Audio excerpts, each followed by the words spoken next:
guys, welcome to Nandhu Sparkle. இன்னைக்கு இறால் gravy எப்படி வைக்கலான்னு பார்க்கலாமா? வாங்க வீடியோக்குள்ளே போகலாம். அதுக்கு தேவையான பொருள் என்னென்னா, 2 பெரிய சைஸ் வெங்காயத்தை குட்டி குட்டியாக நறுக்கி வச்சுருக்கேன், 2 தக்காளியை குட்டி குட்டியாக நறுக்கி வச்சுருக்கேன், இஞ்சி பூண்டு பேஸ்ட் எடுத்து வச்சுருக்கேன். நெக்ஸ்ட்டு மசால் வந்துட்டு என்னென்னா, 1 டேபிள் ஸ்பூன் மல்லித்தூள், 1/4 டேபிள் ஸ்பூன் மிளகாத்தூள், 1/4 table spoon garam masala, 1/4 table spoon மஞ்சள் தூள் எடுத்து வச்சுருக்கேன். ஒரு கடாயில் எண்ணெய் ஊற்றிக்கோங்க. தேவையான அளவு எண்ணெய் ஊற்றிட்டு சோம்பு கொஞ்சம் ஆட் பண்ணிக்கோங்க. சோம்பு ஆட் பண்ணி நல்லா புரிஞ்சு வந்ததுக்கப்புறம் நம்ம கட் பண்ணி வச்சுருந்த ஆனியனை ஆட் பண்ணி நல்லா வதக்கி விட்டுக்கோங்க. அதுக்கப்புறம் நம்ம எடுத்து வச்சுருந்த இஞ்சி பூண்டு பேஸ்ட்டு ஆட் பண்ணி நல்லா வதக்கி விட்டுக்கோங்க.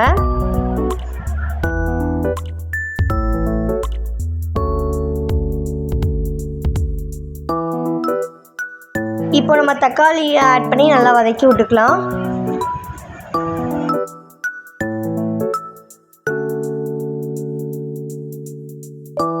தேவையான அளவு உப்பு ஆட் பண்ணிட்டு நல்லா வதக்கி விட்டுக்கோங்க.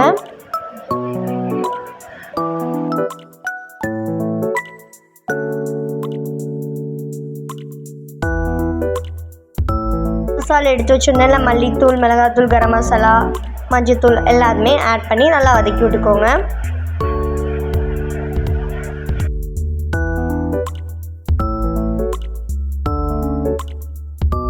நான் இறால் ஃப்ரெஷ்ஷாக எடுத்து வச்சுருக்கேன், அந்த இறாலை ஆட் பண்ணிக்கலாம். ப்ரானை ஆட் பண்ணி நல்லா வதக்கி விட்டுக்கோங்க.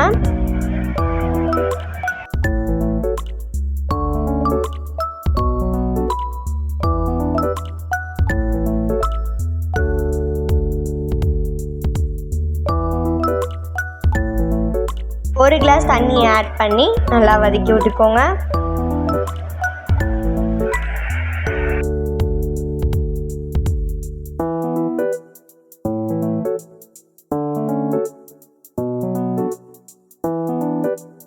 நான் மிளகுத்தூள், சீரகத்தூள் கொஞ்சம் ஆட் பண்ணிக்கிறேன்.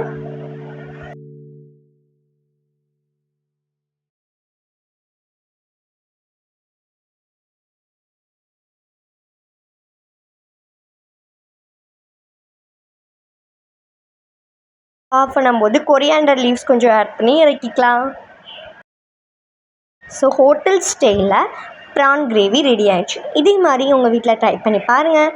இப்போ தான் நம்ம வீடியோ ஃபஸ்ட்டு பார்க்குறீங்கன்னா மறக்காமல் சப்ஸ்கிரைப் பண்ணிடுங்க. பக்கத்தில் இருக்க பெல் ஐக்கானையும் ப்ரெஸ் பண்ணிடுங்க. அப்போ தான் நான் போடுற வீடியோஸில் உங்களுக்கு நோட்டிஃபிகேஷனாக வரும்.